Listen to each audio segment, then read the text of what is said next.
Cadre एक छोटी सी लोमड़ी का नाम था जो हरे भरे जंगल में रहती थी। कैडर दूसरों से अलग थी क्योंकि वो बहुत समझदार, चालाक और दिल की भी अच्छी थी। शुरुआत कहानी। एक दिन जंगल में जबरदस्त बारिश हो रही थी। दरख्त झूम रहे थे, बिजली कड़क रही थी और सब जानवर अपने घरों में छुपे बैठे थे।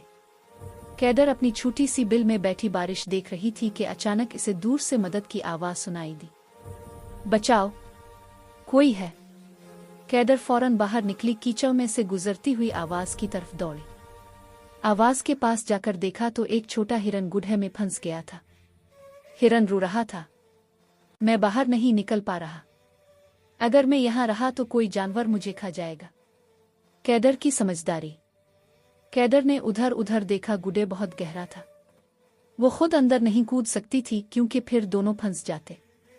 कैडर ने सोचा, अगर मैं रस्सी होती तो इसे खींच लेती, लेकिन मेरे पास तो रस्सी है ही नहीं। फिर अचानक इसके ज़हन में एक आइडिया आया। वो भागती हुई दरख्तों की तरफ गई। बहुत सारी मोटी मोटी बेलें, लता इकट्ठी की। उन्हें अपने दांतों से जोड़ जोड़ कर एक लंबी सी कुदरती रस्सी बना ली। कैडर ने रस्सी का एक सरा दरख्त से बांधा और दूसरा सरा गड्ढे के अंदर फेंक दिया। इसको दांतों से पकड़ो और आहिस्ता आहिस्ता चढ़ो, कैडर ने कहा।